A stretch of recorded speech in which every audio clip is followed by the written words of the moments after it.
What's up, everybody? My name is Tony. Hoping you're listening to the Hear Me Roar podcast, a sports show where I run my mouth about all things sports. And today, I am back with my co-host Noble Lewis, and we are presenting y'all another iteration of the Hear Me Roar podcast. And if you're not familiar with my voice, you better get used to it because I am the future of sports media. It is Tuesday, February 6th, 10 o'clock in the morning, 9:30 around that time. And we are here with another episode of Hear Me Roar. We got football to talk about. We are officially less than 7 days away from the NFL Super Bowl, from the biggest game of the year, from 49ers versus Chiefs Part 2. We are we are fully entrenched in the NBA season. All-Star weekend is right around the corner. Teams are starting to pick up pace and starting to find their identity, while others are falling behind. You know, we're starting to see the wear and tear of an 82-game season take place. Some teams lost their star players. Some teams are getting their star players back. We'll get all into that as well. WWE talk. We have some very controversial decisions being made by those in charge in the World Wrestling Entertainment Corporation. We'll get into that as well. Very packed episode. I'm excited for it. And before we get started, of course, you already know what I'm going to say. Like, comment, and subscribe on YouTube. Leave a rating on Spotify. Leave a rating on Apple. It helps us tremendously. I don't care if you just drop a heart emoji in the comments and you turn the episode off after 15 minutes. I don't know why you would listen to the full episode, because this is just absolute pure, real entertainment and great analysis. However, you do you. Share it to the people that you know listen to sports. Everything helps. And without any further ado, let's get right into the episode. How you doing today, Noble? Doing good. Still, media day, Super Bowl media day was yesterday. Got to hear a lot of interesting things. Got to see a lot of I see drunk Kyle Shanahan talk about what they've accomplished and what they look forward to and what the game plan is going into the game. I'm excited, and it's just building up all the excitement from pretty much the whole year.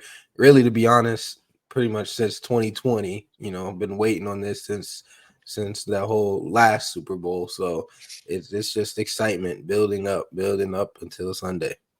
Yep. And I'm excited too. Only reason I'm not excited is because, everything has a trade-off. So with the Super Bowl being this Sunday, that also means it's the last NFL game for until what, September? And I'm Yeah, I'm that is I'm very very true. disappointed about that. That That is that very that true. I I feel like the NFL has like the longest offseason, which they need to. Like, of course, we know Oh, that yeah. football is, if anything, if any team or any sport needs a very long offseason, it's the NFL. But like the NBA, man, I swear the NBA offseason does not feel long compared to the NFL. We're going from goddamn February to September with absolutely no real NFL football. I don't watch the preseason. Yeah, all we get is the draft in April, and then Right. gotta go the whole rest of the way. Nothing, like no real football news. So like I said, we're gonna have to bring the USFL, XFL, whatever the goddamn shit is for spring football on the show. But while we can, we're gonna make the most of the NFL, the last remaining game. So we're gonna start off with the Chiefs 49ers matchup. Of course, you stated that you've been excited for this game due to the fact that y'all lost to them in 2020. It's a rematch, and it's a pretty even matchup, all things considered. If we just don't look at the roster composition itself and just look at how the teams have been playing this whole playoff run, it's a very close matchup. So, and it was a close matchup the last time y'all played. So, what makes this Chiefs 49ers matchup different from the first? Yeah, it's funny this time. It's a little flipped almost. Last time the 49ers defense was the dominant aspect of the 49ers, where the offense was also still really solid, but it wasn't the dominant aspect. The 49ers defense last time averaged 15 points going through their first two playoff games. and average 15 points going into the Super Bowl. Obviously, in the Super Bowl they gave up 31, so that's different. But I'm not going to count it because we're going into the Super Bowl. But this time, they're averaging 26 going into the Super Bowl. Whereas last time with the Chiefs, it was that star-studded offense with Tyreek, Mahomes, and Kelsey, and the defense was solid, but it wasn't great. They were averaging 27 going into the Super Bowl. But now their defense has really locked up these three playoff games that they've had, and they're only averaging 13 and a half points going into the Super Bowl allowed. So it's a little flip this time where you see the Chiefs offense was the talking point last time, as were the 49ers defense versus, you got this loaded 49ers offense with Ayuk, Debo, Kittle, CMC, Trent Williams, Purdy doing his thing versus the Chiefs defense, who's been shutting teams down. The Dolphins were only able to get 7 points. Ravens obviously only able to get 10. They gave up a lot of yardage, but they got the turnovers when necessary. So at the end of the day, they didn't get the points. They didn't get the points. So, and while, both teams still have capable, talent on both sides of the ball, it's not to say like, oh, it's just the offense and no defense for the 49ers. While they have had their struggles, it hasn't been, it's not like they're giving up 30 points a game, pretty close to it, but they're Right. not Yeah. giving up exactly 30. They're not giving up super crazy numbers defensively. They just haven't been as dominant as we, remember, especially during the early goings of the season where they were looking like the number one or number two defense in the league. Whereas, the Chiefs, offensively, they've been doing their thing. They haven't blown anybody out the water. Well, Miami, they did put up numbers on Miami, but the Ravens, they only won by a touchdown, and then before that. So I think it's just kind of interesting to see how it's flipped. So it's not it's literally the opposites for the team going in. It is. It is kind of that because we're always so used to the Chiefs and Patrick Mahomes having such an explosive, just blow the top off offense with Tyreek Hill, Travis Kelsey, and that's what y'all have to go against the first time. And now Kadarius Toney is going to be coming back and attempting to Yes, sir. We redeem need that. all of redeem all of No, his sir. shortcomings and missteps in previous games. Uh, he didn't get a chance to play in the conference championship due to personal reasons and some type of injury. I can't remember. But now I look at both offenses as like two of the biggest differences from the first Super Bowl. Like, number one, the Chiefs, of course, like we know that. But I look at the 49ers and I'm like, man, this offense is way better than before in the Super Bowl. Oh my God, my contact is bothering me. Yeah. Way better than before. And the sole purpose or the sole reason of it, or the main reason of it, is that y'all actually have a good quarterback under center. Bro, Like, I I have rewatched that been pick. I rewatched that long. first pick that he threw in the. I didn't realize how egregious that pick was that Jimmy G No, threw in Jimmy that. G was not a good quarterback. I've been saying that for years. I've always said that. Um, I don't, I do not like how Jimmy G was able to kind of deceive people into thinking that he was a Super Bowl caliber uh, quarterback.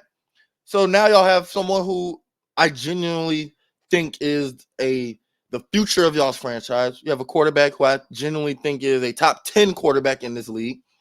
Uh, with Brock Purdy, he is able to make the throws count. He is able to remain poised in the pocket. He has his clock, his internal clock is way better than Jimmy Garoppolo's. The fact that if he knows pressure is coming and he knows a route is developing, he's going to be able to still take the hit, make the throw, and most likely, excuse me, complete the pass. Meanwhile, Jimmy G, we have seen this man throw just absolute ducks with his eyes closed in the Super Bowl, mind you, in the Super Yeah, that Bowl. was that His first one. eyes Yeah, were his closed. eyes are closed. So we that's the biggest difference for me is that one year y'all had Jimmy G and another year y'all have Brock Purdy. Brock Purdy is a player that can carry y'all to the promised land. He is, and when I say carry, I really mean do what needs to be done to get y'all to the promised land. He is and I'm gonna preface my statement by saying it's up to us as analysts. It's up to us as people who actually watch the game. It's up to us who know football and does the research.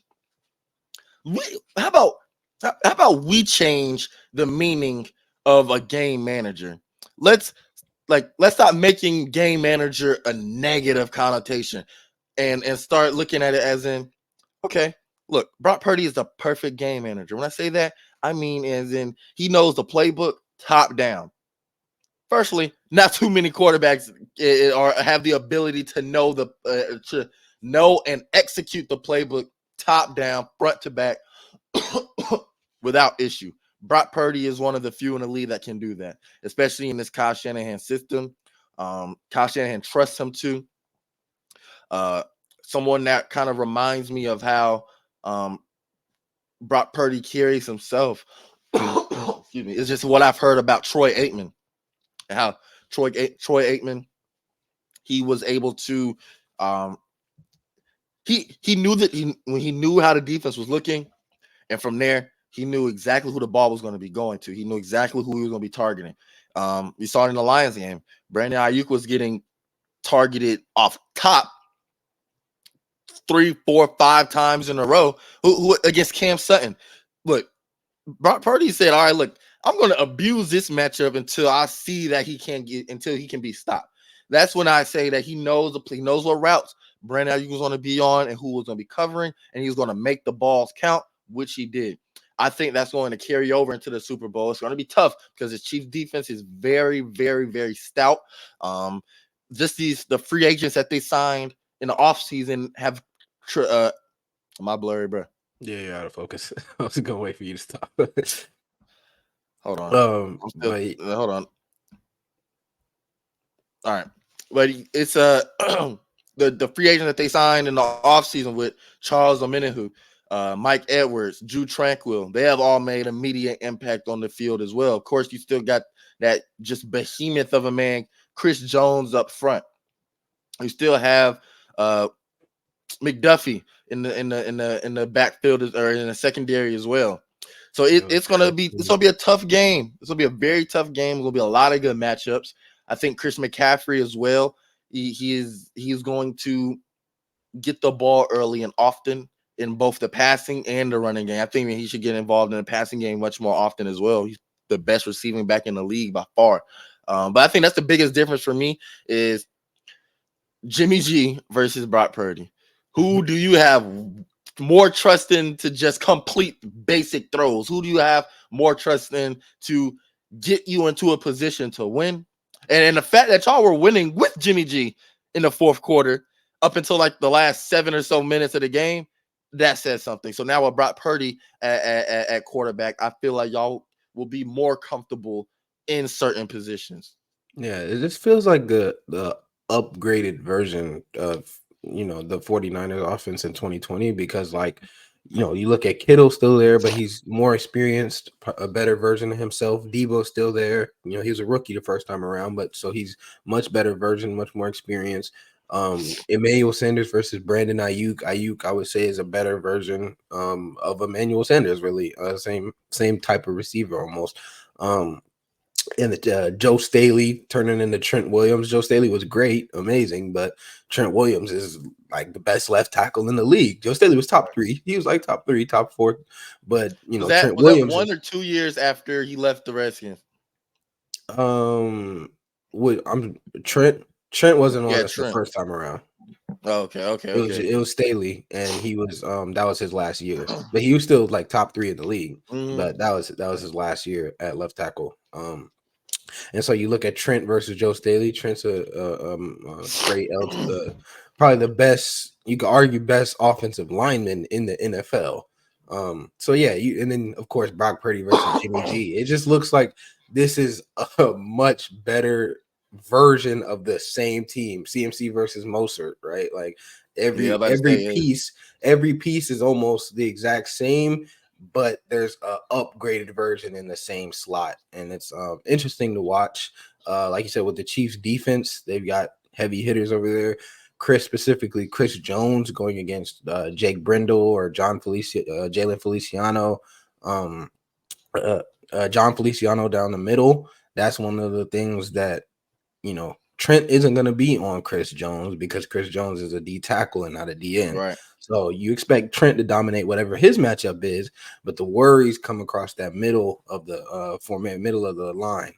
Obviously, L'Jarius Sneed and Trent McDuffie in that secondary. Nick They've got Bolton in the linebacker yeah, position. exactly. So they've got heavy hitters over there. And then can't count out, but you can't count out the 49ers defense. They do have the pieces still to be a great defense. It's just a matter of staying glued and getting, Steve Wilks has some great halftime adjustments. I will say Steve Wilks, when you look at the 49ers defense in the first half and the second half of both games, they look like two different teams. The first half of the Packers versus the second half, and then the first half of the Lions. Obviously, the second half they gave up only 3 points. So I think the 49ers defense is definitely still capable of being great, capable of holding, teams to few points. It's just a matter of making those adjustments early. You don't have to go into halftime to make the adjustments. You need to get those stops early so that it doesn't feel like an avalanche piling up early on, especially if the 49ers offense isn't going like it should be. Right. And that's kind of how I feel like this game is going to go. Like, I don't think this game is going to be one of trading blows. I think it's going to be a very defensive matchup. It's going to be slow to start.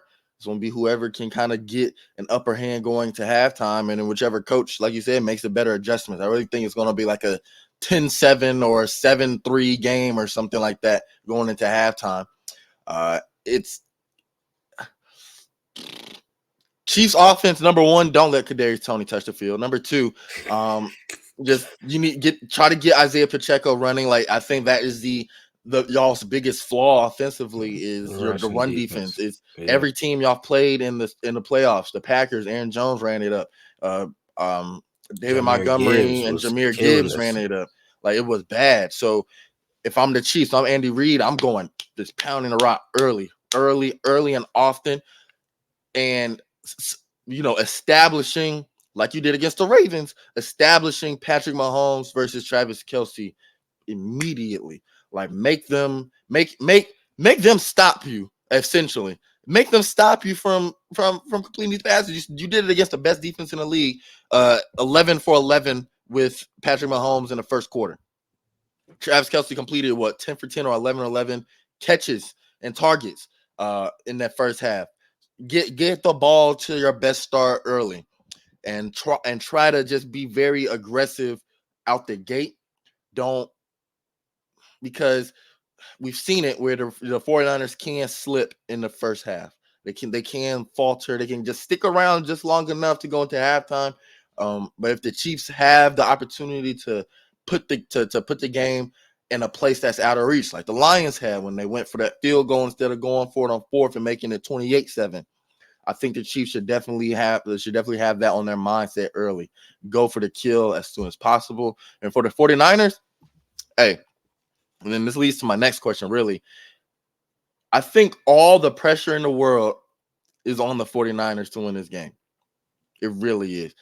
Because, number one, America has the pressure on y'all, because besides Chiefs fans and Taylor Swift and her fans, the Swifties, everybody really wants the 49ers to win. So all the pressure is on y'all. They tried to take the. Did you hear that Travis Kelce? They're trying to give Travis Kelce credit for the fade. That is so.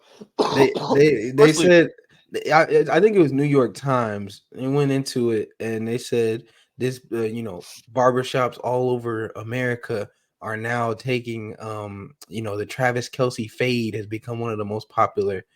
Travis Kelce didn't invent no damn fade. Yeah, I was getting fades when I was where the legit. hell. I don't know where the hell that came from. Have y'all seen Travis Kelce in college, bro? Like, man looked like a dork. So him getting credited with a fade. Did y'all not see John Cena? Like what? Now that was a fade, my nigga. Like that was a fade. Like we don't and let's not of course go into how the fade has been getting put on our head tops for centuries at this point. Let's not even go into that. But it's all of them, and that's why everybody wants to see the Chiefs lose because this Taylor Swift BS needs to stop. Um, it's all the pressure is on the 49ers, but also for football reasons. Um, hey man, Kyle Shanahan has the most pressure out of anyone on in this game. Out of any individual person, Kyle Shanahan is bearing the most because I call him the biggest loser in sports. And I say that for a reason. Maybe I'm still salty about 2016. Perhaps you can call me that. I'm fine with taking that title, but he also proves it year in and year out that he can't get the job done when it absolutely matters most. He gets to the big game or he gets right there and and always finds a way to falter. So Kyle Shanahan needs to call a tremendous game. He needs to like very few mistakes. Of course, when at the end of the day, a win is a win. If you can get the win wherever way possible, by all means do so. Steve Wilkes has a lot of pressure on him too, because the way that he was calling that first half against Detroit, oh my goodness, that was horrible. That was horrible. And you don't want to do that against a very experienced team like the Chiefs. The Chiefs went against the Ravens, all business. They weren't messing around. They had all the focus in the world. They went for the kill when it was there, or even if it didn't have the success that they wanted, they were always being aggressive and going for the kill, going for the kill, going for the kill, going for a game defining moment such as punching the ball out right on the 1 yard line as Zay Flowers, boating or baiting reactions out of the opposing team's players. Um, and with all that being said, the coaching staff needs to make sure that they call a great game, make sure that they keep the players as in line as possible and focused on the end goal, which is the NFL championship. To you, who has the most pressure on them, either side of the or either team? I definitely agree that Kyle Shanahan is the individual, like, including players and coaches. I'll definitely say Kyle Shanahan because he has this narrative on his career. He has been plagued, like you said. I'm not going to go as far as call him the biggest loser in sports, but he has a Hey, narrative on his career that he everybody cannot get else is it out the done. league. Rex Ryan not coaching no more. Jason Garrett not coaching no more. That's Kyle Shanahan thing. Yeah, Jason Garrett didn't get to a Super Bowl. They went 8-8. Oh, That's a lot different. that's the biggest loser. He's just straight mediocre loser. But Yeah, I that's it. digress. Yeah. So the 49 Shanahan, absolutely. He needs to rewrite the narrative because this will change, a Super Bowl here would change how we look at his entire career. Um, and I Yep. think the 49ers were very young last time. That was not an old team when they went into it last time. Fred was in his first 3 years, Kittle first three, Debo was a rookie, Jimmy was his second year starting. Just not a lot of age and experience on the team last time. And I think this time around, you got so many more, a couple more years on you. They're in, I would say, prime. A lot of them are in the prime of their careers. Debo in his like fifth or sixth year.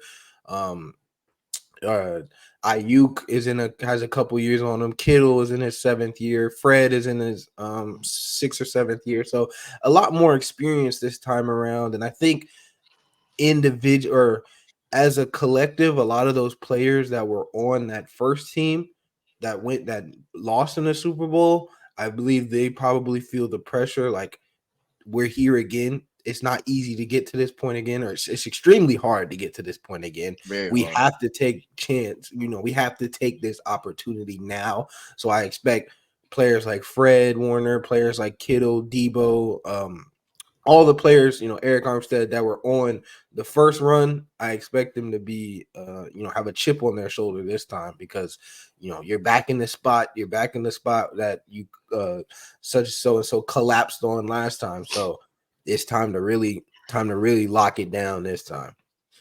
It is. I'm very excited. Of course, we're going to continue to be talking about the game as we lead up to it. And I was thinking about it last night. Thursday we have another episode, but Sunday I'm not waiting until Tuesday to talk about the game, so we're gonna hop right into that. Right, we're gonna do a. What time does the game go off on Sunday? What, Probably about about 11? Yeah, about 10:30 because I think it starts at 6:30. Okay, so we'll do, but that long ass damn halftime. That's just on. That's true. So yeah, Yeah, about yeah. It's gonna be late. But however, we're gonna do an immediate reaction. It won't be a live, so we're just gonna talk about the game on Sunday night, and then we'll just have another episode on Tuesday as well, where we can kind of get into some more of the stories and narratives or whatever, and some more I guess nuanced I don't know topics. Why if we'll we keep. lose, I don't know if I'm gonna have the strength to show up on this Oh no, show yeah, on you will. on Yeah, you Sunday. will. Yeah, you will. Because if you don't, I am. If you don't, I know I'm gonna be here, and you're gonna have to listen to me unfiltered, it's gonna be an old school Hear Me Roar episode where I'm just talking a whole episode. So yeah, you better be up here. Take your L like a man. Yep, you're gonna listen. You're gonna watch. You're gonna sit up there and watch Taylor W. Swift get a Super Bowl ring. Right? I'm not even gonna put it in the air. I'm gonna be up here smiling on Nope. Sunday. Sunday I'm gonna night. put a prop. I'm gonna put a prop bet that Travis Kelce is gonna score a touchdown, and he's gonna hit the Dougie.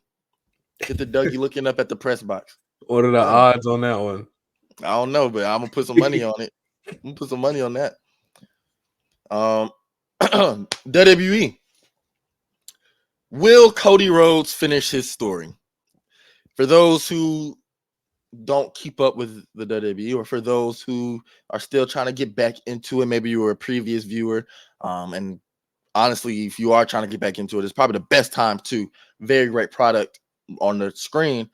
However, recently it's been kind of like the decision making post Royal Rumble has been to say the least. It's been very puzzling and very confusing.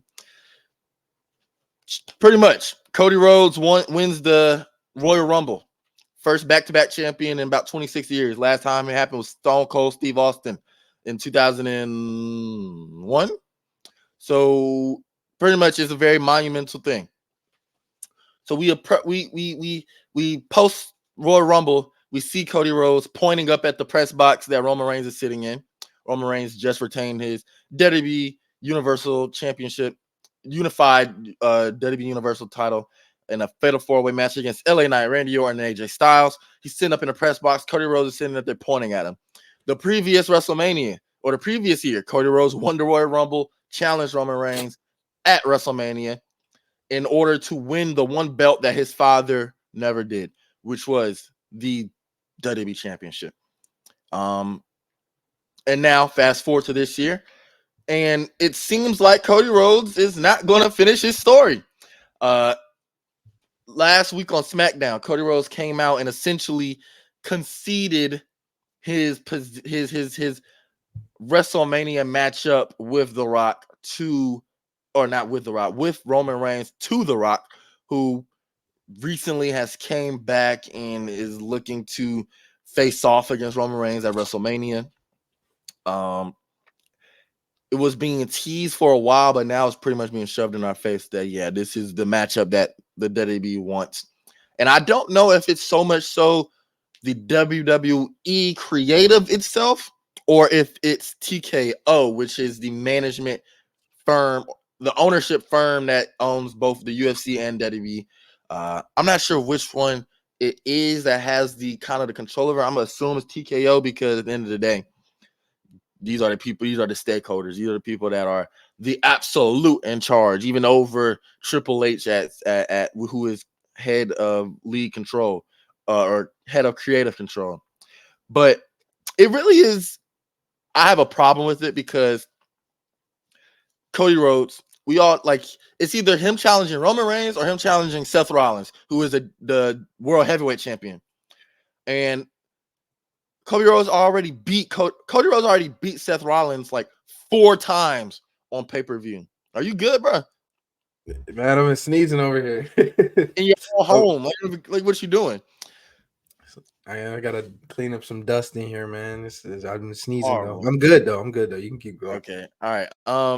But yeah, Cody Rhodes already beat Seth Rollins, one of which being at WrestleMania, I believe, 4 times since his return back in like 2020.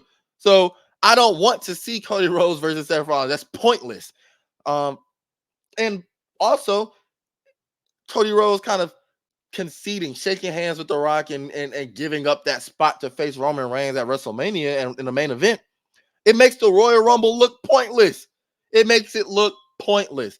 We just had a man, he eliminated CM Punk last in order to win. I thought CM Punk was going to win the damn, this lighting. What the fuck? Boy, I can't wait to get a cover to cover up these blinds. Because this is horrible. Oh my goodness. There we go.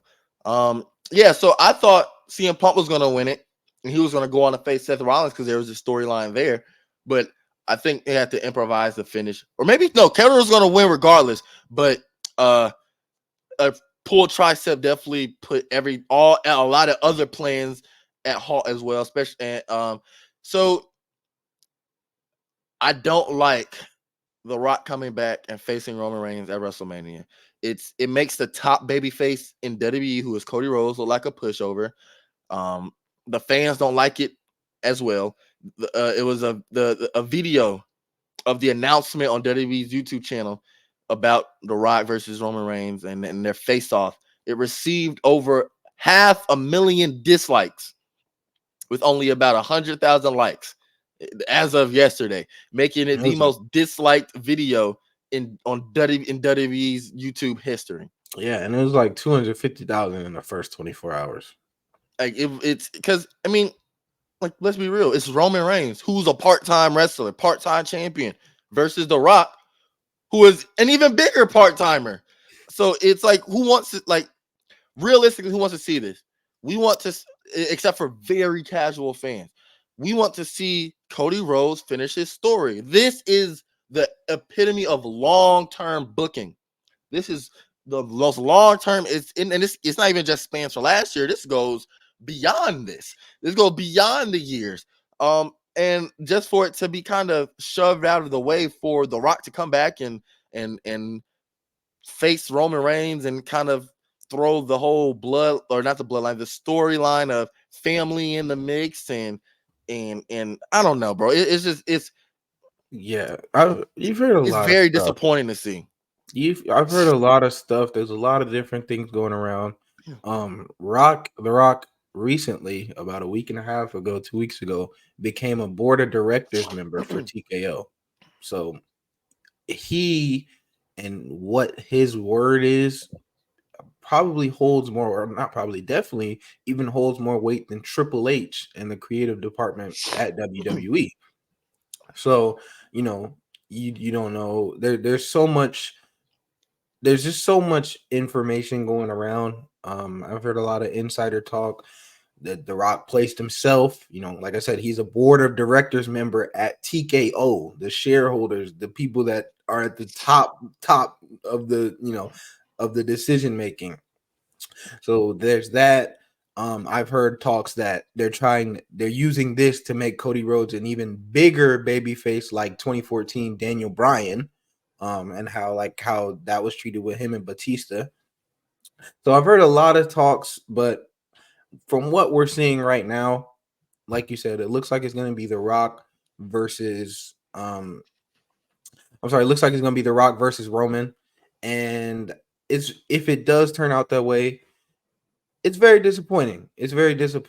I haven't been following the story from the start. I'm not gonna say I've been following Cody Rhodes' story the whole time because we're just now getting fully back invested in the WWE.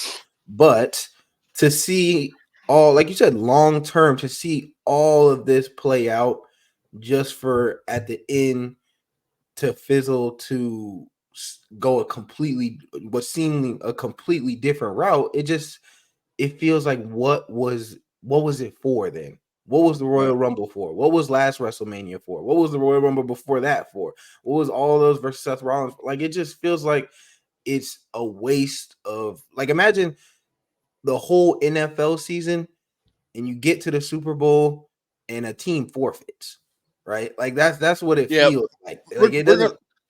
We know y'all made it to the Super Bowl, but hey, Brady just came back, and we're gonna just shove you out the way, and let's go ahead and put these people back in here. Literally, so it feels like that's exactly what it feels like. It just feels like you're this is the end game. This is what we've been waiting for, and we're taking it out of Cody Rhodes' hands and putting it in the Rock's hands. And I just feel like Yeah, that's just such a it's a um disservice.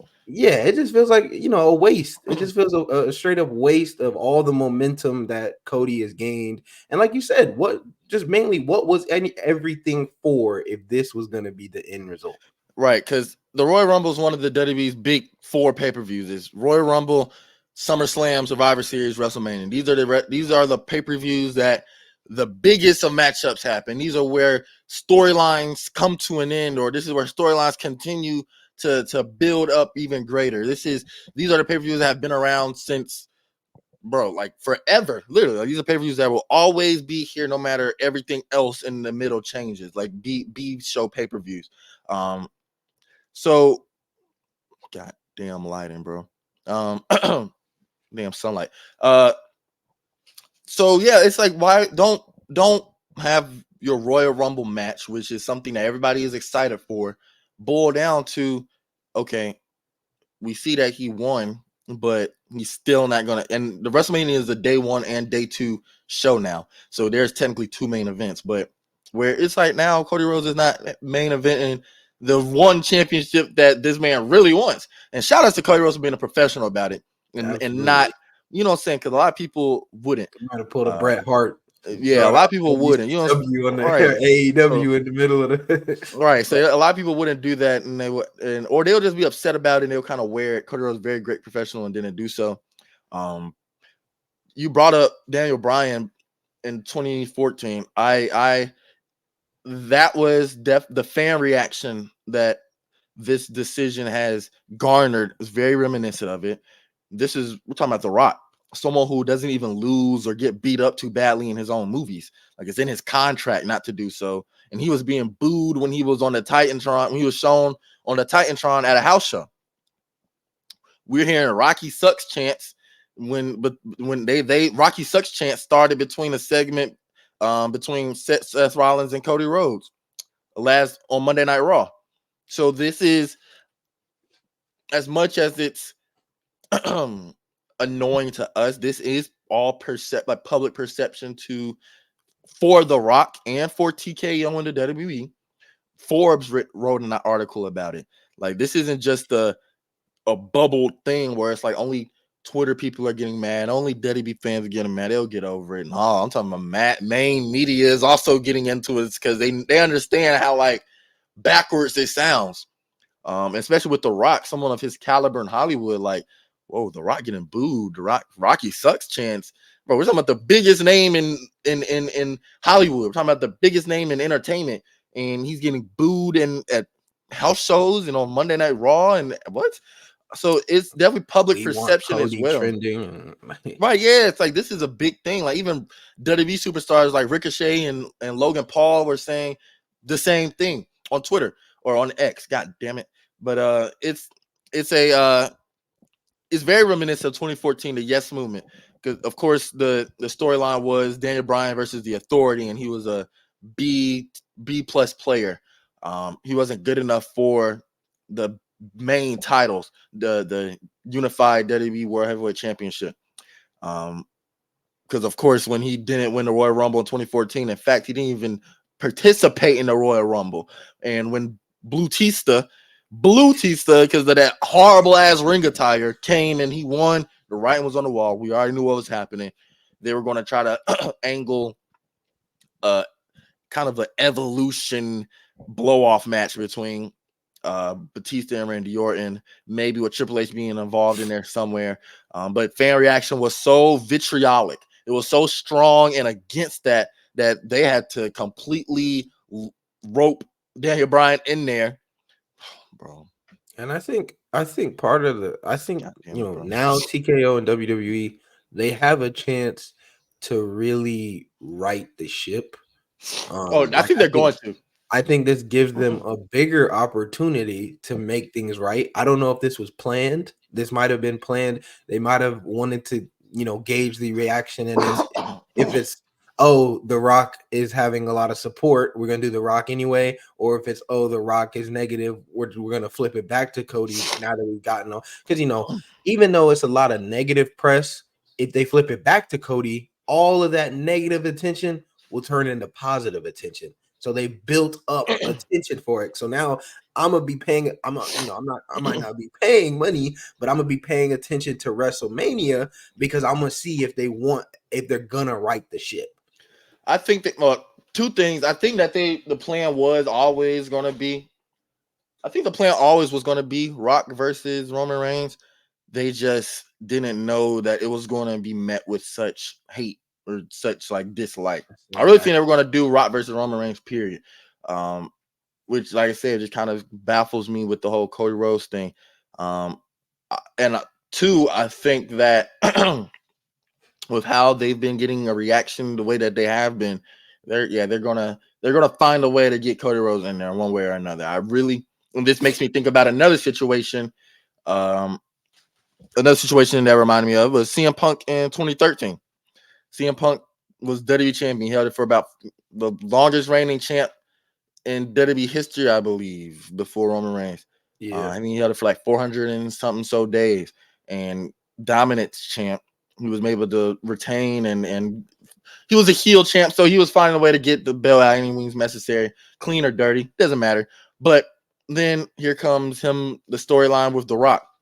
January at the Royal Rumble, he loses the belt to The Rock, who is a part timer, of course, then, and which is cool. I didn't like it, but it's cool. In Elimination Chamber, he loses to The Rock again. And mind you, let me back up a little bit. After The Rock won the WWE Championship at the Royal Rumble, and then John Cena won the WWE Championship or the Royal Rumble later that night, we all knew what was happening. It was going to be Rock versus Cena too. And the fans, I look back on it, and people didn't want to see that shit neither, because the WWE has a tendency of going back on its word. They said The Rock versus Cena in WrestleMania 28, once in a lifetime, never to happen again. And then 1 year later, it happens again. So one thing that I was thinking was, okay, they gotta have CM Punk in that main event, right? The Rock he kind of got screwed over, but he got I'm gonna say he got screwed over by a part timer. CM Punk should 100% still be fighting for the WWE title in the main event of WrestleMania. And if you want to do John Cena versus The Rock again, that's cool. But this time, add CM Punk in there, make it a triple threat match. Why are you running back the same exact match as last year and the same exact time slot as last year, which was the main event, or the same exact card billing. Same thing with this. The Rock, Cody was getting screwed over by The Rock. They need to do right by Cody. And if you want to make The Rock versus Roman Reigns, that's cool. But add Cody Rhodes in there and make it a triple threat match and do the right thing and have him win that belt. Do the right thing. That is the best way that they can salvage this ship, because and it seems like there's a common denominator here. Yeah, it is. It is. And this is nothing to say about, the Rock and him as a person and him as a, his power, his politics in backstage. I'm not going to try to make any assumptions about that, but we can call a spade a spade. Like the man is always in these situations where it seems like he shouldn't. I much rather in 2013 would have seen John Cena versus CM Punk again in the main event of they wrestled a whole bunch. I would have seen it again in the main event of WrestleMania. That was one of the reasons why CM Punk left in the first place. No time to rest for injury, and he didn't main event WrestleMania. He had a great match with The Undertaker that year, but he should have been fighting for the WWE Championship, all due respect. Same thing with this. If Cody Rhodes, they need to right this ship, and I think they're going to, because, like you said, public perception is still a thing. I'm sure The Rock doesn't want to be booed. He would hint at, it doesn't, thick skin and all this stuff. Your skin ain't thick enough to be getting booed everywhere you go. Because guess what? If WrestleMania 40 come around and you take your ass up to Philadelphia with those fans in Philadelphia, and Cody Rhodes is not going to be fighting for that damn WWE Championship, burn that stadium down, bro. Your skin ain't thick enough to deal with that. So you don't want that smoke. TKO don't want that smoke. they're going to right the ship. I'm pretty sure they are. Cody Rhodes is going to be wrestling for the WWE World Heavyweight Championship at WrestleMania, or not World Heavyweight. I'm sorry, WWE Universal Championship at WrestleMania. They're not stupid. I promise you, they're not stupid. But it's just odd that we even got ourselves to this situation. Like it's just odd that this is how we got here, and that's what I don't appreciate. It should be, if you want to keep The Rock in there, okay, cool. But it needs to be The Rock versus Roman Reigns versus Cody Rhodes. And man, I like to see Gunther or Drew McIntyre for the WWE World Heavyweight Championship. I'm And fine with then that. part of the thing is, one thing about it though, you already had Cody say, "I will be coming for you, not at WrestleMania." I mean, obviously they can go back on that. You can play with that, but it's certain things that they set up that it makes it.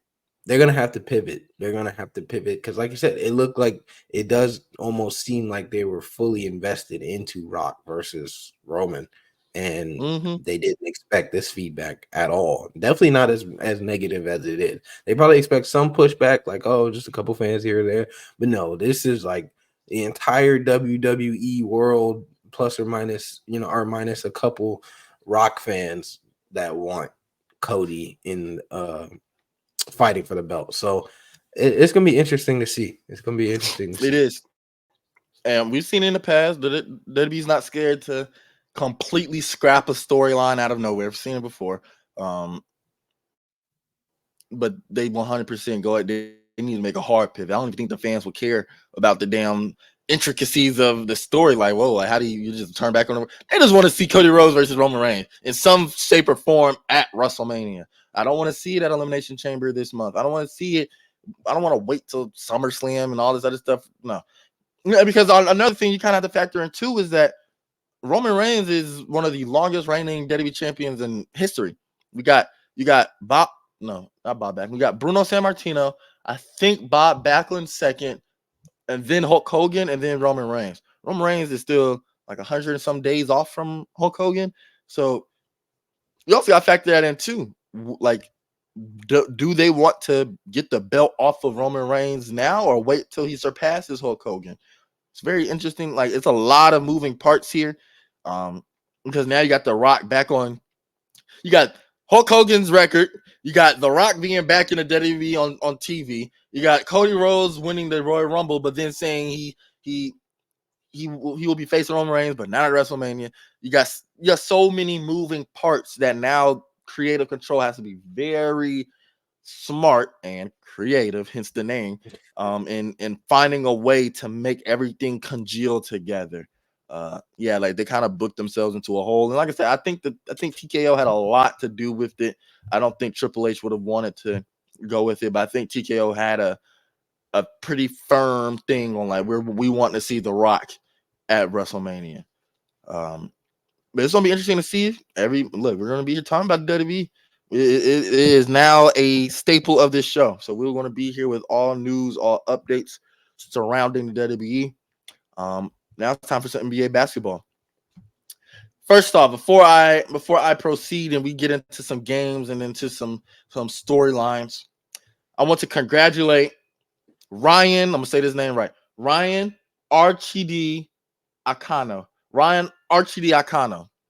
Ryan Archidiakana. I sound like Dr. Umar repeating the same thing three times. That dude on the Knicks. Yeah, shout out Ryan Archidiakana, who played for the Bulls. He currently plays for the Knicks.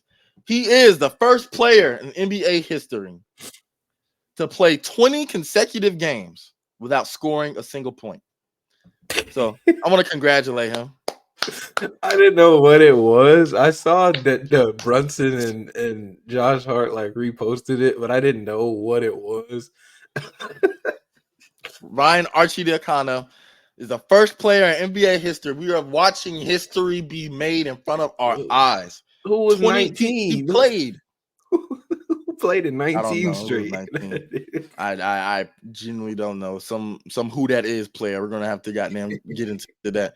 So 20 consecutive games without scoring a point. That means he's getting real minutes. That means he's getting just like straight suicides cardio. So Tom Thibodeau, I'm not sure what you're cooking. I don't know what he's doing because the Knicks been playing very well. Even with the absence of Julius Randle, he dislocated his shoulder. He shouldn't be out too long, but um, yeah, like that is very interesting to see a stat like that. Shout out to him. Uh, the Warriors last night they closed out the game against the Nets. This time though, it's with Klay Thompson watching from the bench. Uh, man, the Warriors. It's been very sad to see. We can pretty much call it the death of the dynasty. It's been very sad to see, um, especially while watching Klay Thompson in the post game. He's like, he it's pretty much like it's something that he has to deal with. It's something he has to accept. He said credit to the young guys. Um, but it's something that he was. We got to kind of look at it this way. Klay Thompson was one of the best shooting guards in the league just 6 years ago.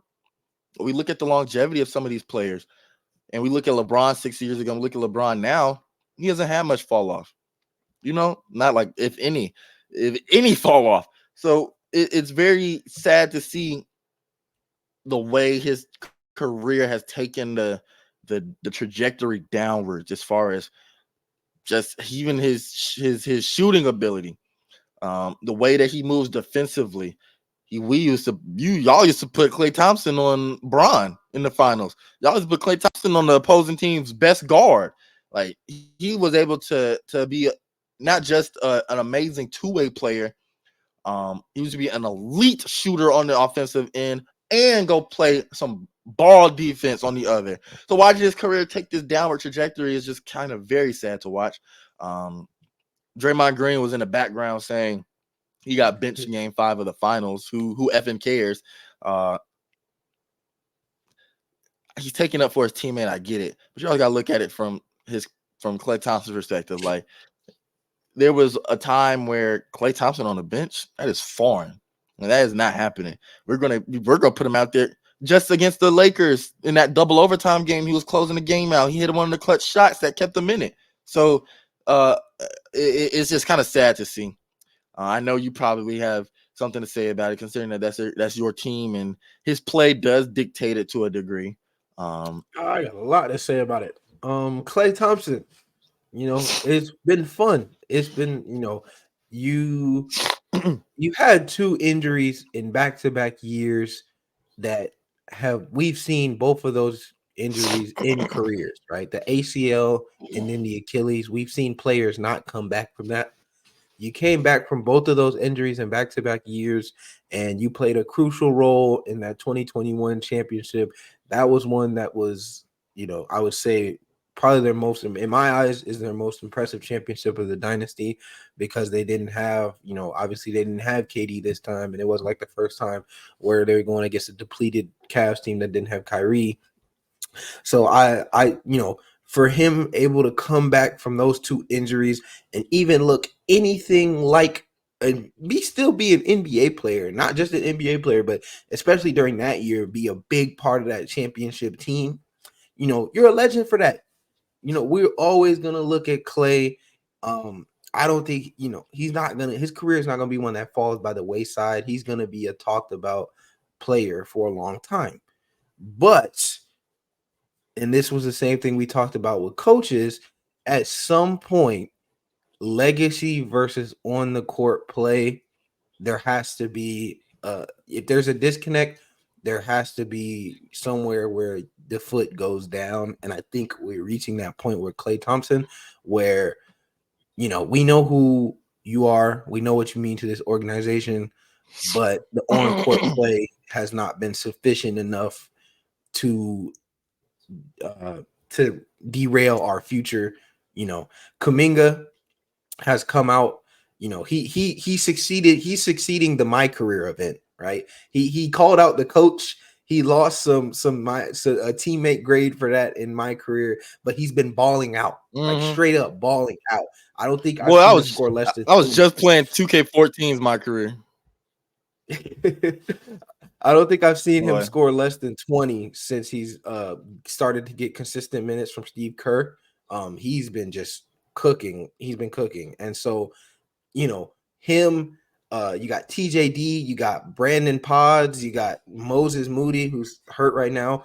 But you look at the future of the Warriors organization, you got Curry. You still got a couple years of Curry being a top player, maybe 3 or so years of Curry being a top player in the league. And you look at, players like Kuminga, who's looking like he could be a cornerstone. Brandon Pods, who's been solid, really solid rookie year. TJD, like I said, Moses Moody. They've got something to build, and it's really hard to build if you're holding on to the past.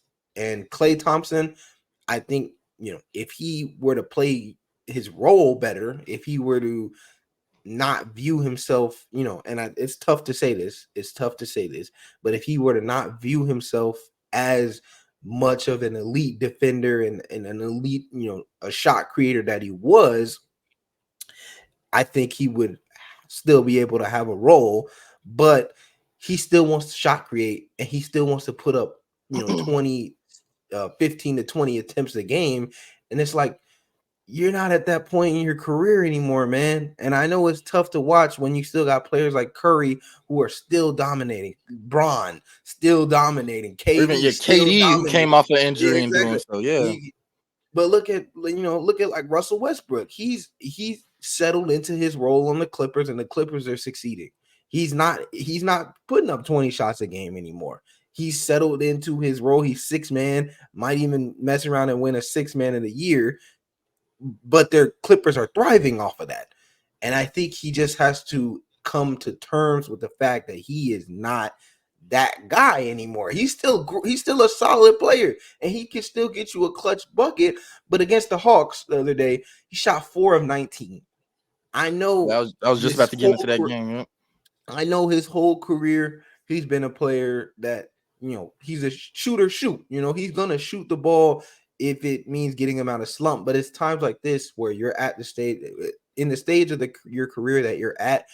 If you're 4 for 14, you don't need to be going 4 for 15. You don't need to be going 4 for 16. You don't need to be going 4 for 19. At some point, stop shooting the ball.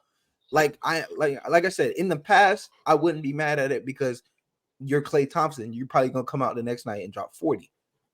You're not at that stage of your career where you're consistently having great games. It's up here. It's good game here, terrible game, good game, terrible game, and it's super inconsistent. So it's hard to, you don't know what to expect on any given night. So I think, there's been trade talks, there's been a lot of different talks. I will forever love him for what he's done for the team, what they've done in that dynasty. And like you said, whether the dynasty's over or not, which is looking like it might be, very strongly so, Yeah, it's cooked. It's not maybe over. The shit's cooked. Let's go ahead. Draymond Green punching people all over the place.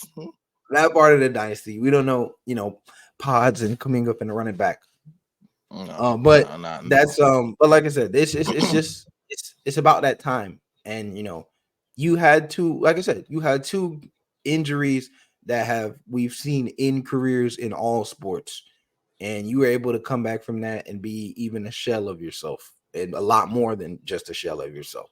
So you got to take it as it goes. You got to you just got to fall into the role that you are capable of being. You're not an off the dribble shooter anymore.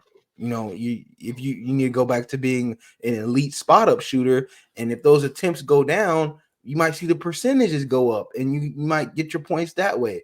But just the inconsistency and it's been a lot of inconsistency, and it's tough to watch.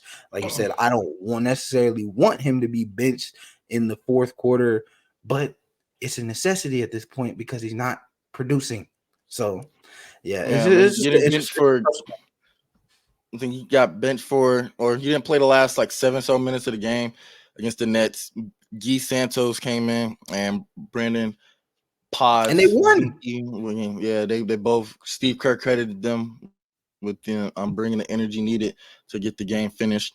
However, it wasn't enough against them Hawks though. It wasn't enough against them Hawks. Hawks beat the Warriors 141-134. I wanted to the talk about this game because it's very interesting. A pattern we're seeing in the NBA. Firstly, I don't know why everybody feels the need to drop nuts on our head when they play in Atlanta. Um, Luka Doncic dropped 73 on us at home, or Yeah, 71, however many points it was. yeah, 72. Curry dropped 60 on us in that game, including just absolutely going bucket for bucket in the fourth quarter to get us to, or get them to overtime. It was a very closely contested game. Trae Young, since not being named an All-Star against Phoenix, he had 32 points, 15 assists, and 3 steals. Against the Warriors, 35 points, 7 for 11 3-point percent or 3-point shooting, and 6 assists. And then, of course, against the Clippers, they lost, but 25 points, 12 assists. Uh, he's letting his game speak for itself. He just got named the Eastern Conference Player of the Week. He's letting his game speak for itself. And that's what I like to see out of my star player. I remember I saw something by DeMarcus Cousins saying that Trae Young needs to request a trade, get up on out of Atlanta before they vilify you and cast you as a scapegoat like they did with him in Sacramento. And we can go ahead and put that to side, put that to bed, because Hawks rolling with Trae Young no matter what. That's what I'm getting from this team. And the Hawks need to go ahead and do some justice with this and build around him properly. Yeah, that's Because the thing. it's That's a what I was saying. shame. Also, it's a shame that we look at his contemporaries. We look at Luka. They got him Kristaps. Then Jalen Brunson emerged. Then they got him Kyrie. Now, no matter if it works or it fails, they're still putting forth the initiative to get him an all-star caliber to superstar caliber, damn near superstar caliber player. We see the way the Thunder had took a chance on trading away Paul George and picking up Shea, and the way that he's been built, and in the way that they built around him, knowing that he was going to be their future. The way that we have seen players like Tyrese Halliburton, who came after Trae, and how they've built their team around him. Even the Kings and De'Aaron Fox. The Kings are 29-20. They just had a great road trip. Like they are like they and the Hawks wanted to stick with John Collins for so long. We get DeJounte Murray, which I like DeJounte. DeJounte is one of the reasons why the Hawks got that win against the Warriors. One of the most clutch players in the league, very slept on in that aspect. In overtime, he scored like 11 straight points or so.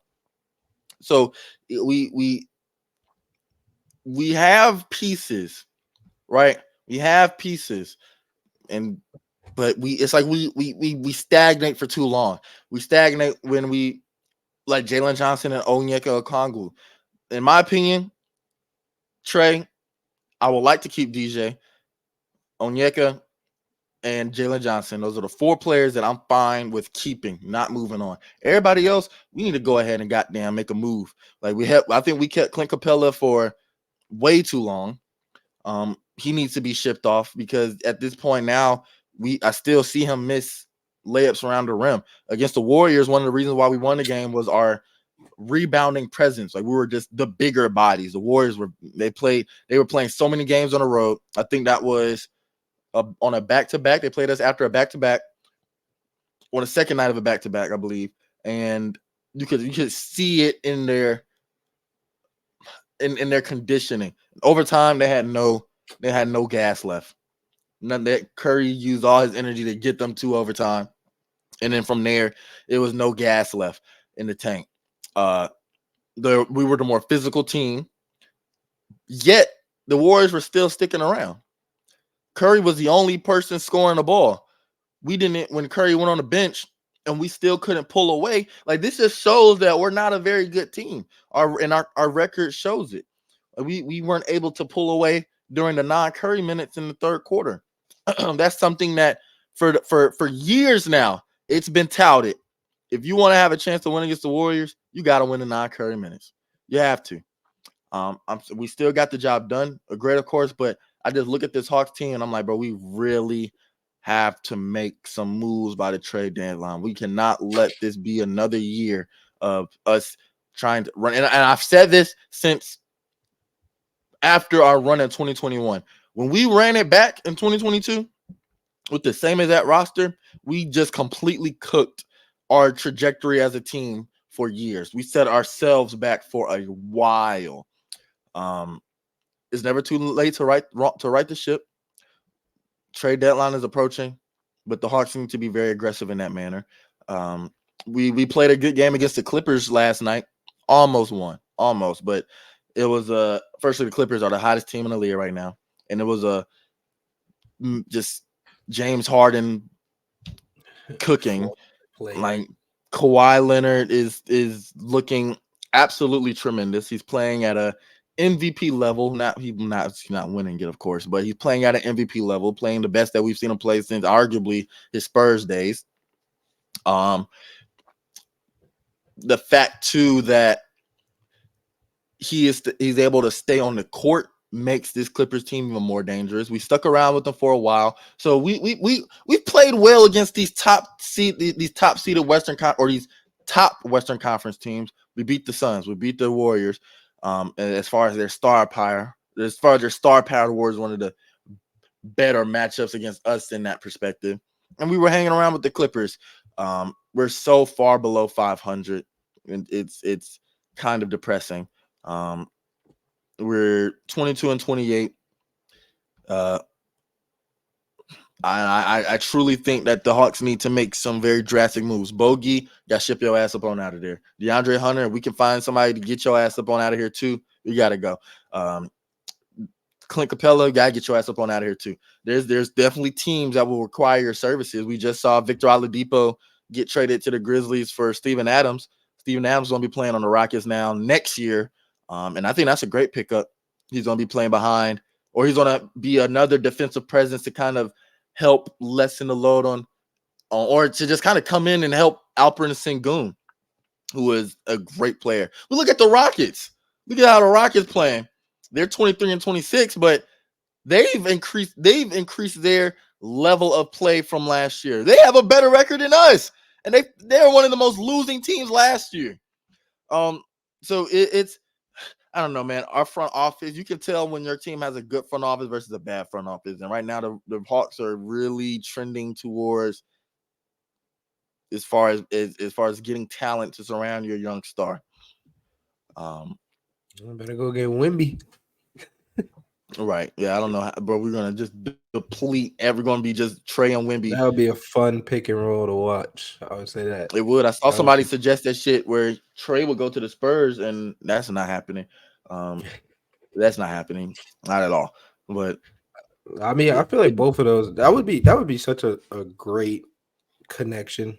Because we know how Trey is with lobs. Trey is one of the best lob passers in the league in my eyes. And we saw how it worked with John Collins, even with Clint Capella sometimes. If he had a really solid, I mean, y'all have a lot to build. No, last year Trey Young to Clint Capella was the number one lob connection in the league, and then John Collins was shortly behind him. So yeah, imagine if you were right on both of those teams. Trey, right. yeah, a 7'6" behemoth of a man who knows how to run the court and can catch anything you throw at him. I would like to see that too. That is such a crapshoot of a goddamn possibility. While we're on Wemby really quick, I have something to say to the Spurs players. Every Spurs player that's not Wemby, you are not that guy, okay? I am sick and tired of watching, because anytime the Spurs come on, I get a lot of chances to see them in the gym. I get to, I get to finish their games and watch them.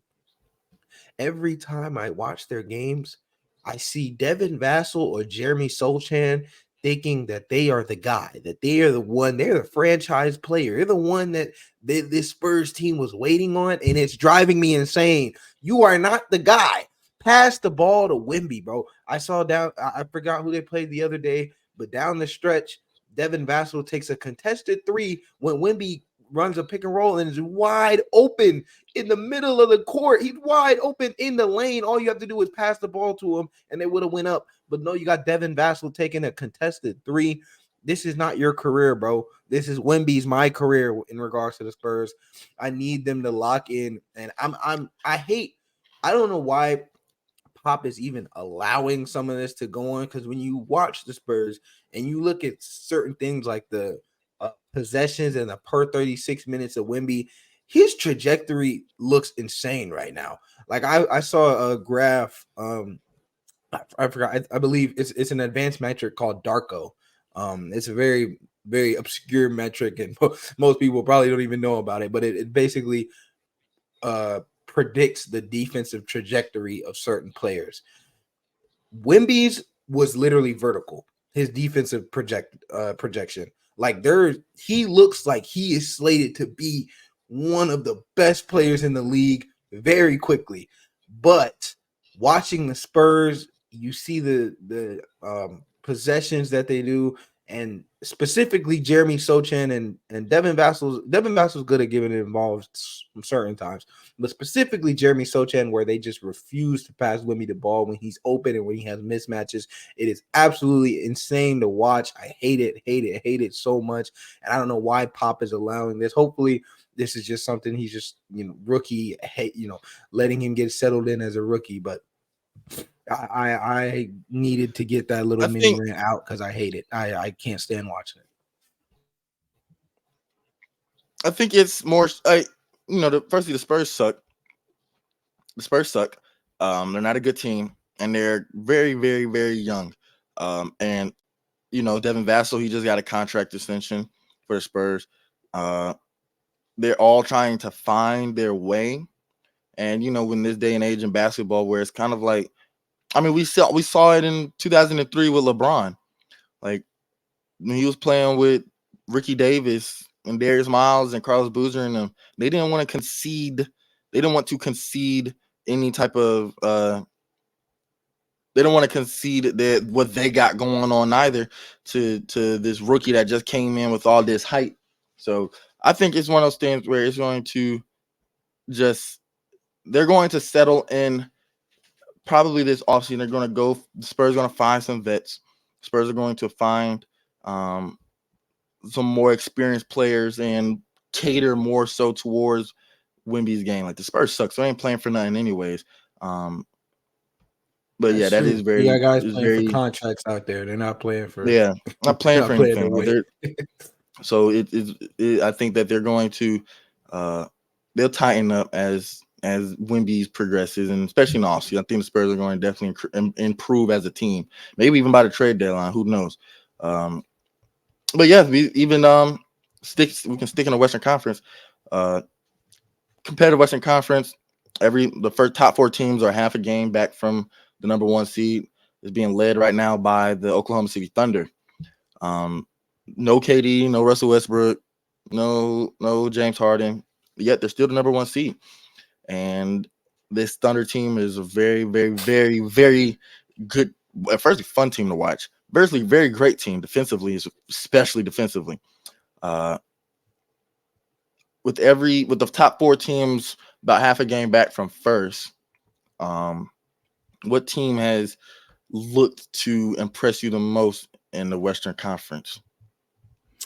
Western Conference, I would definitely say the most impressive team right now in my eyes is the Clippers.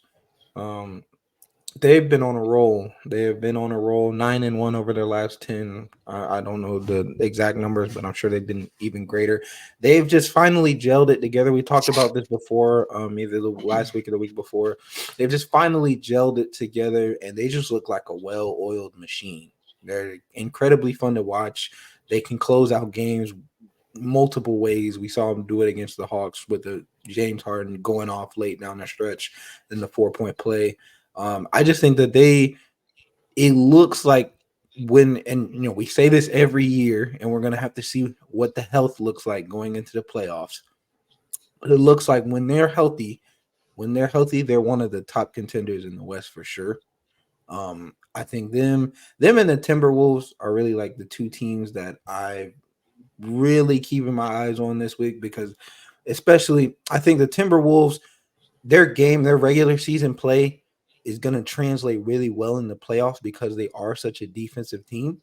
And so when defense becomes oh so important in the playoffs, I think that's gonna translate really well and just gel into the playoffs because it's already a focal point of that team. They're already one of the best defensive teams in the league, and as well as being a capable more than capable offense. So those are two teams that I really got my eyes on in the West. Yeah, definitely the Clippers. Clippers have been the hottest team in the league. They are now 26-4 in their last 30 games. Kawhi has gone off for 25 plus points on at least 50% shooting in 5 straight games now. And most importantly, everyone is available to play. Like that's my biggest takeaway from this. You got Kawhi playing on back-to-backs. They went 6-1 during that Eastern Conference road trip. You know, you talked about James Harden in the Hawks game. James Harden against the Heat was even better.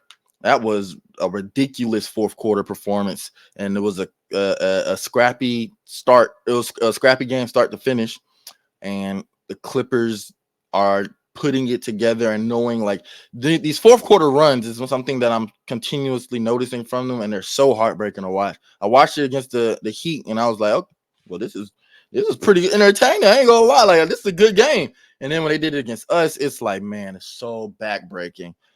Because if you look at the ages of these guys on the team, Kawhi is 34, James Harden is about 35, Paul George is around there as well, Russell Westbrook. However, all of these guys are super athletic for their ages still. Like they're able to still fly around the court and go up high and get these dunks and be able to fly around the court defensively, fall on the ground for these balls. Kawhi is playing 45 games right now. Like he's on pace to play over 75 this year. Paul George playing 46 games this year. James Harden, he's only missed about 2 games, I believe. But yeah, so it's everybody's available to play. Russell Westbrook, we were talking about him a little bit earlier. His motor is so insane to watch, and it's been a hallmark of his career. We've seen it in every team he's played for, especially in his youth. But now that he's able to translate this into his older days, where he's the vet, the old guy on the team, the experienced player, one who has been through countless amount of injuries and body has been going through so much, and he's still able to fly around the court and defensively, offensively, and then plus he's coming off the bench, which that makes him even more dangerous because whether he goes against the first team or whether he's going against the second team, either way, it's just so exhausting having to keep up and play with him. If he's going against the first team, he's going to outrun you because he's been rested more than your starting point guard has. If he's playing against the B team, well, whoever you got better be able to guard Westbrook going into this paint, because if not, this man is a vet of the game. He's going to know how to draw fouls, get past you, and such and such.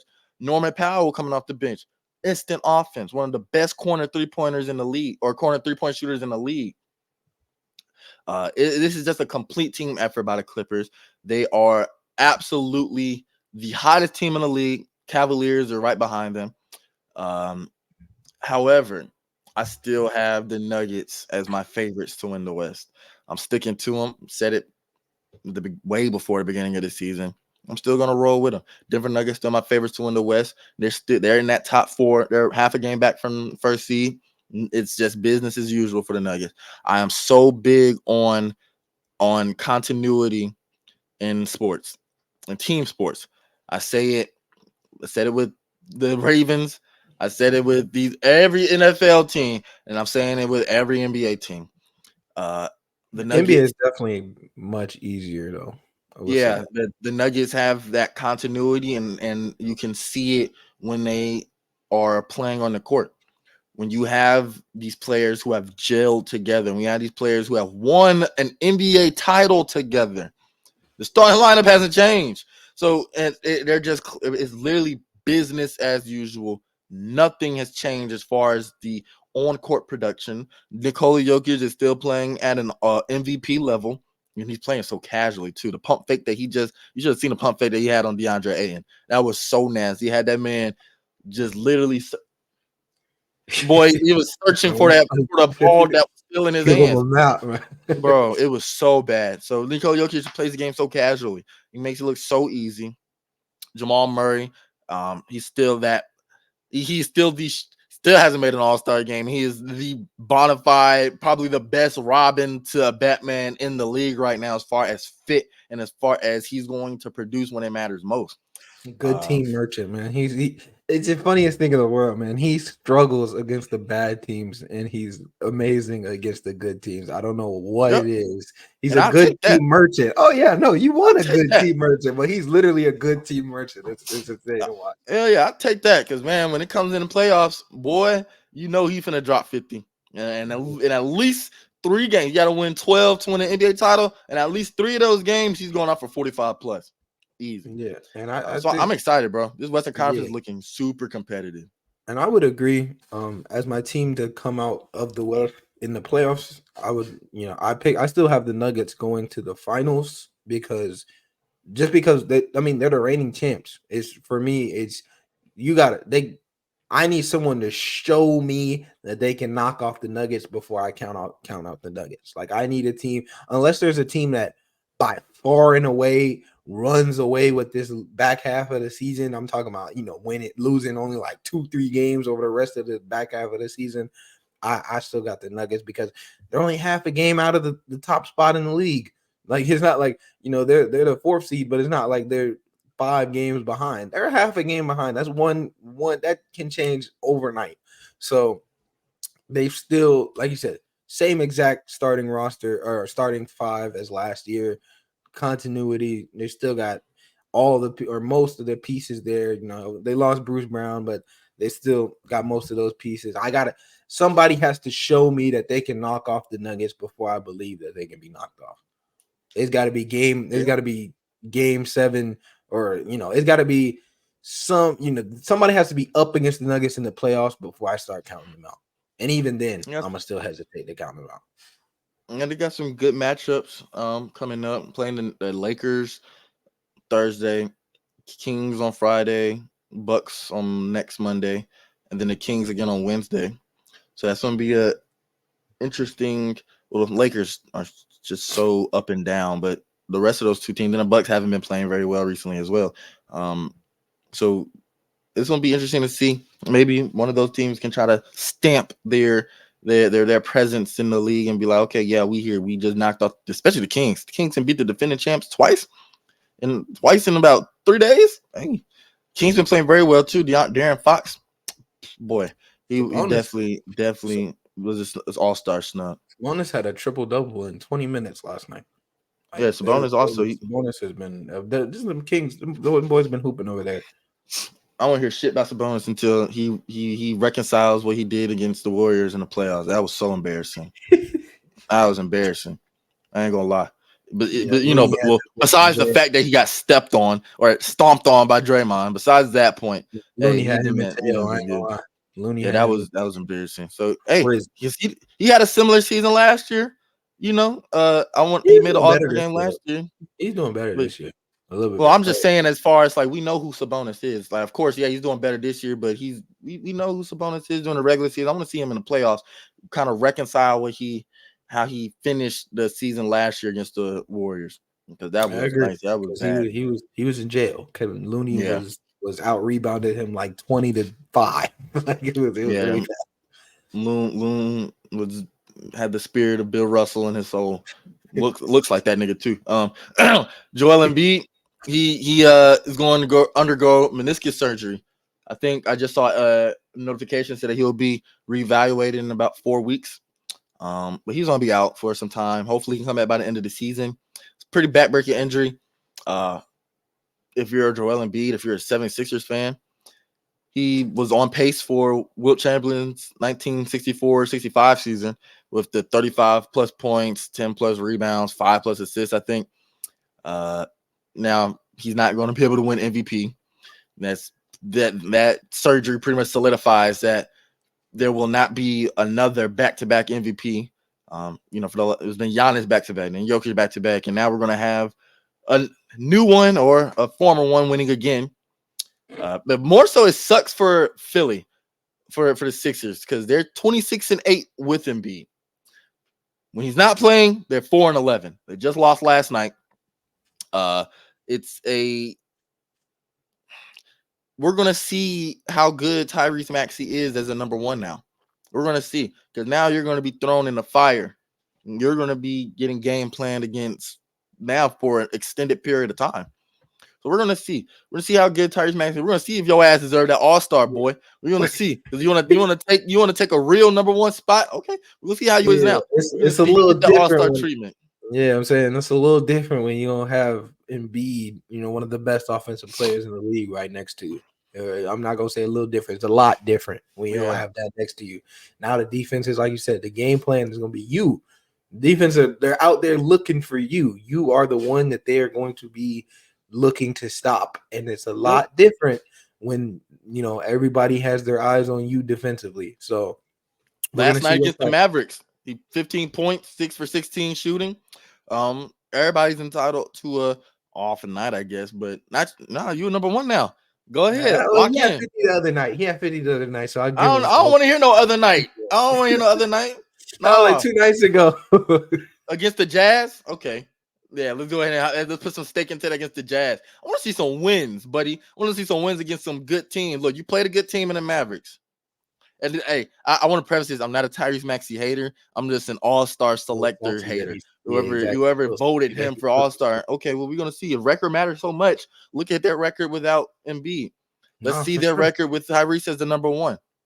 Yeah, we're gonna see a lot about Tyrese Maxey, and he's probably gonna grow from there. I think this will be important for his development to see what for him to finally work without Harden, no Harden, no Embiid, because last year in the playoffs they didn't have Harden for a while. I'm sorry, they didn't have Embiid for a while, but Harden was still there dropping 40. So you're the number one now. We're gonna see what you're made of and what you can do with this opportunity. So far since that injury, 1-2, beat the Jazz barely by 3. Lost to the Nets, lost to the Mavs. Hey, I am now a certified. I'm a certified Tyrese Maxey watcher. It's February 6th, so they play tomorrow against the Warriors. We're gonna see. I'm gonna see that matchup actually, though, legitimately. Curry versus Maxey is gonna be a good one. So I'm gonna be watching. I'm starting to build and especially now we're getting into the thick of it. My teams to watch, and if I'm throwing these out there too, of course, the Hawks, of course, the Clippers. Watch for really the top 4 teams in the Western Conference. Try to pop in on them if possible. Watch the Cavs. The Cavs have been rolling recently. They've been sneakily rolling and starting to put everything and starting to put stuff together. Last year they had a very disappointing playoff exit against the Knicks. The Knicks are another team to watch out for as well. The 76ers, just for the fact that Embiid's gonna be out for a while. See if they can kind of, I don't want to say tread water. Let me see what their record is. They are 30-19. So 30-19, 5th in the West, 5th in the Eastern Conference. The Pacers are 28-23 behind them. Magic 27-23, Heat 26-24. So I mean, we can really sit up there and see the Sixers fall down these standings depending on their level of play without Embiid. Yeah, drastically. Yeah. I mean, Hawks are 10th and they're 8 games behind. That can, I mean, we got they're already 1-2 without Embiid. Obviously, that's not a big sample size, so I'm not gonna. That could easily be 2-1. So it's not a big sample size, but we're gonna have to watch. Keep our eye, like you said, keep your eye on that team. We're gonna see how they can fare because these standings can flip without your top star. Yep, in an instant. So yeah, we're gonna definitely have to watch out for them. And then what is all this news about LeBron James wanting to be traded from LA? Do people really think that's going to happen? People really think that's going to happen? That's not happening. Think this man's going to think LeBron is going to get traded? Trade LeBron, bro. That's not how this works. I'm gonna tell you, there's a couple people in the league that don't get traded, man. LeBron is one of those people. Not even from forget the basketball play, just what he draws as a star, as a super mega star, he is bigger than I'm not gonna say bigger than basketball, but he is actually, I will say bigger He than is basketball. 100%. He is Yeah. bigger than basketball. You don't just off of the revenue that his name brings alone, you don't trade LeBron. It's like Curry. You're not going to trade Curry. You're not going to trade Giannis. You're not going to trade Jokic. And that's just from a basketball perspective, not even including the off the court, like I said, what he draws in as a name. So LeBron is not going anywhere during this season unless LeBron says he wants to go anywhere. And that might sound Right. like glazing, but that is the It's the reality truth. of the situation. This this Exactly. That this is the man reality. this man was leaving games he was leaving directly after games to go see his son play in college. You think this man is going to uproot his family, right? He still got kids. So you think this man's going to uproot his family to go from Los Angeles to goddamn Orlando, or no, not Orlando, what are they saying? New York, the New Knicks? York. This man's going to Yeah. do that shit? No. I mean, yeah, Let's be so he serious. played some games. Like we know he's capable of playing the games. He had a little Knicks towel at the end of last game, tweeting Yeah. the Liberty Statue of Liberty emoji. Yeah, But he's a troller. He's a yeah, troll, bro. he knows what he's doing. But he's not gonna get traded. No. Bryce is still at Sierra Canyon. Obviously, it's like you said, his family is still in LA. He's not gonna move to New York by himself. Yeah, man, come on. A whole Bronny's still at USC in LA. So he's gonna play some games. He's gonna play some games, but at the end of the day, unless LeBron says I want to get out of here, he's not going anywhere. It ain't happening. Again, real quick too, before we move on to our final "Who That Is" segment. Really two more things. Shout out Brandon Miller.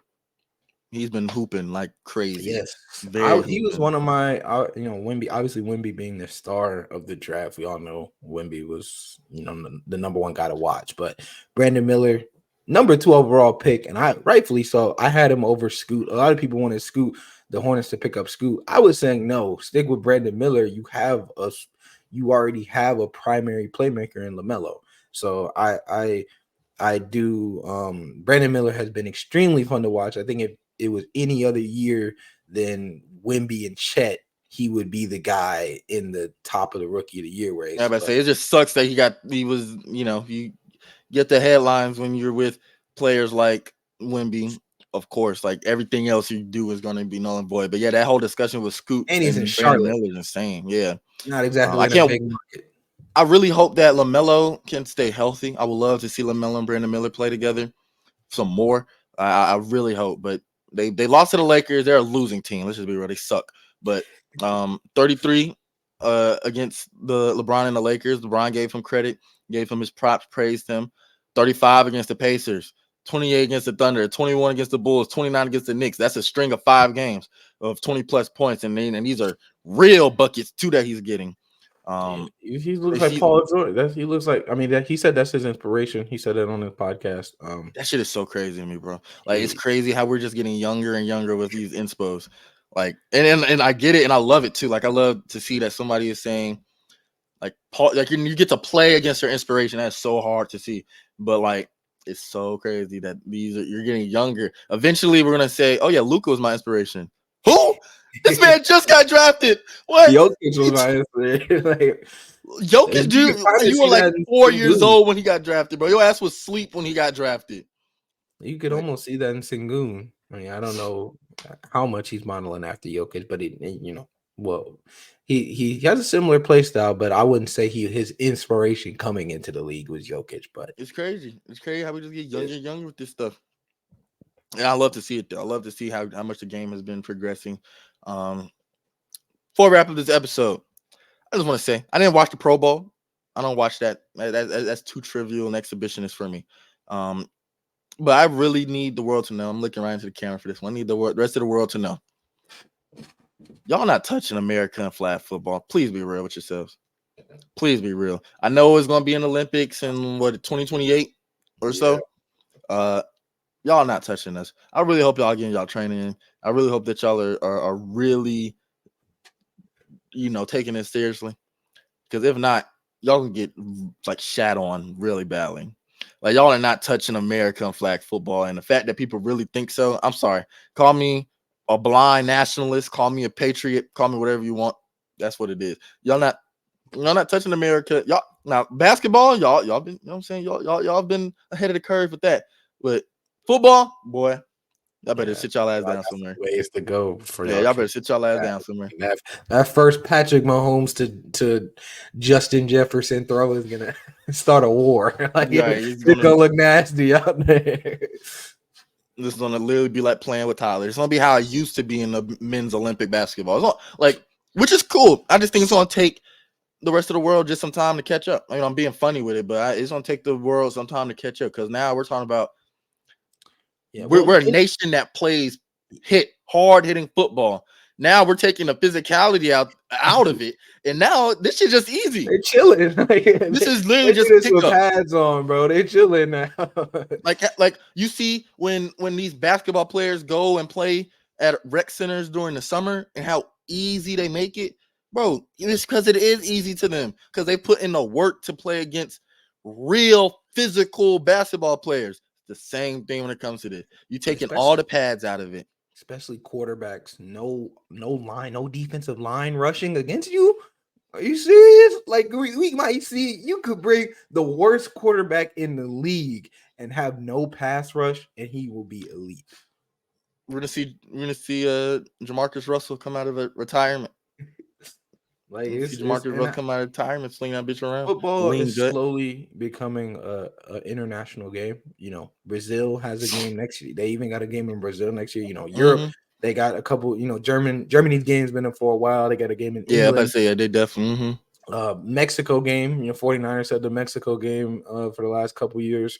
Brazil's getting a game next year. Eagles again that week 1. So football is slowly becoming a international game, and it's fun to watch. We might even see, you know, in the near future.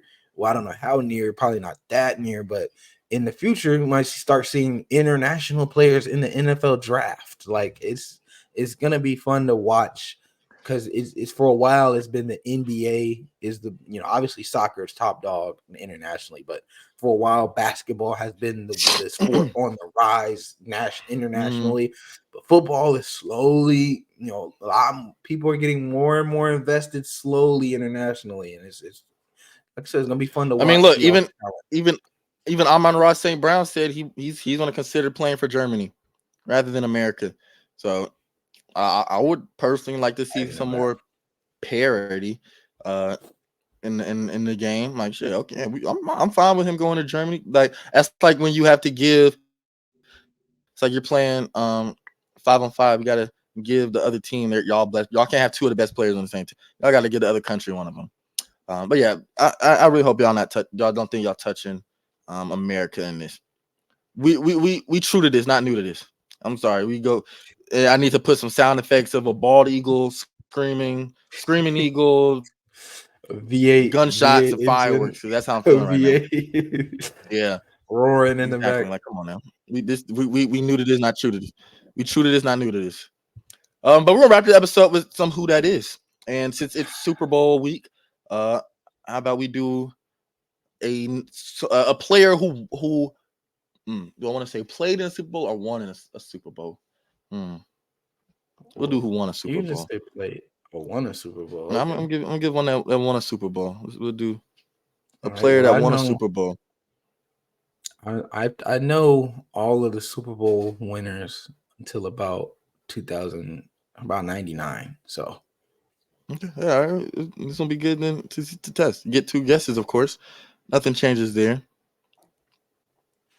Let's see. Obviously, no years for this one because that would be too easy. Oh yeah, definitely not. No, not that easy. I'm getting it to you like that, buddy. Let's see. Okay. I think I'm gonna play one game. That's not good. Speaking of Super Bowl winning teams, Rex Burkhead, Patriots running back, officially retired. He had a very underrated career. It was interesting to see him on those Patriots winning teams. Are you ready? Yep. Jacob Hollister.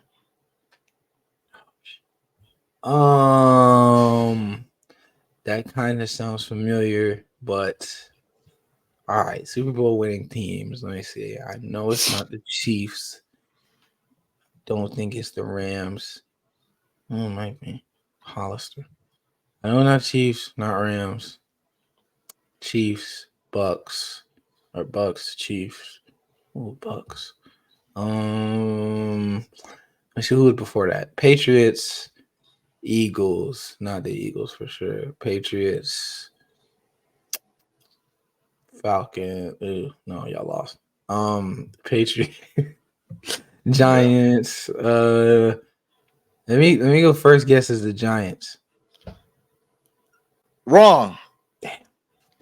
All right. Well, he played. He played for 2, 4, 5, 6, 7. Played for 7 teams. So I mean, you got a good number of teams you can guess. I just picked somebody who won a Super Bowl. It doesn't have to be that exact team. You know? Okay. Yeah. Yeah, you Okay. could guess anybody. I just picked someone who actually does have a Super Bowl ring. He played for 7 teams. His best year was he's a tight end, in case you didn't know. I was thinking receiver. His best year, 3 touchdowns, 349 receiving yards. He played for 7 years, like I said. 707 career yards, 7 touchdowns total in his career. He stuck around though. He had 300 yards in one season and only 700 in his career. Yeah, the next season, after that 300-yard season, he had 200. So all the other years, he was just kind of like he was probably like the 3rd listed tight end. All right. Well, let me get this guess. He played in both the AFC and the NFC. That doesn't help at all. I would say he played in both. He's one of the 32 teams. Okay, thank you. Yeah, he played in both. He played 7 teams, both AFC and NFC. Oh, the name sounds kind of familiar, but I don't know. I'm gonna just yes. Rams. Very close, but no cigar. Close, but no cigar. Jacob Hollister played for the Super Bowl winning New England Patriots in 2018. I should have just. He played 2 years with the Patriots. He played 2 years with the Seahawks. Played 1 year with the Jaguars, and he played 1 year with the Vikings, and also 1 year with the Raiders. Damn it, the Raiders. Yes, his best year came with both his years. He accumulated most of those yards with the Raiders or with the Seahawks in 2019, 2020. That's what I remembered him from. I knew it was a division. I strongly felt that it was a division rival because I remembered seeing him specifically during his best year was during that 2019 season when the 49ers, because I remember, oh my God, and now it's coming back to me. He played a big part in that game when the 49ers were 8-0 and we dropped our first game to the Seahawks in 2019. That's just coming back on me. Oh my God. What is that? 1-5, 1-4? Yeah, it's 1-5 now, bro. Listen, the comeback starts soon. Suck. Okay, you suck, bro. You suck. Right. I might have to get something for you because this is. No, I'm good. You can do me. This agenda is terrible. There's no agenda here. Hold on. I got to highlight this time. I got to highlight. I'm going back to the highlights. My screen. Yeah, I'm now. I can just picture it in my head now. I remember it. This was from a game-winning touchdown 3 years ago. Bucks versus Seahawks. Overtime. 6 minutes 34 left. 2nd and goal. Wait, hold on. Talk about is right there. What the fuck is this quality? This is 720? No way. Okay, there you go. DK Metcalf. 2nd and goal from the 10. Austin fires. Hey, we going home. Jacob Hollister. That route running ability. Look at this. All right, let's break this down. He drops back. Hold on. This is when Russell Wilson still at his peak. You see him coming over the middle. Ooh, it's that nice. What route is that? What type of route is that? I can barely see it. It looked like a dig. It looked like a dig. Could you do one more time? No, it's too late. You say you can barely see it. Okay. It's cooked. Okay. With that, man, we're It gonna looks wrap like up this it's cooked. episode. I got school to go to. We appreciate y'all listening. Like, Yes. comment, subscribe on YouTube. You got I remember that Spotify and perfectly. Apple. Well, you didn't remember the player name. You didn't remember the team. Yeah, I know. So I don't I'm want to just saying hear it. he did have a big game against he had eight Bup, bup, bup, catches bup, for bup. 62 yards and a touchdown. That game I was talking about when we were 8-0. 1-5. That's why. That's the record I remember. That's the one record I know. 1-5. Okay. You need to get good. If y'all want to see Noble lose some more, come back Thursday. And if you definitely want to see him lose, come watch our live or our immediate reaction on Sunday when the Chiefs beat the 49ers and Taylor Swift gets a complimentary, an honorary Super Bowl ring. We will be back on Thursday talking about some more basketball, talking about some more Super Bowl matchups. And with that, we are signing out. We will catch y'all on the next episode.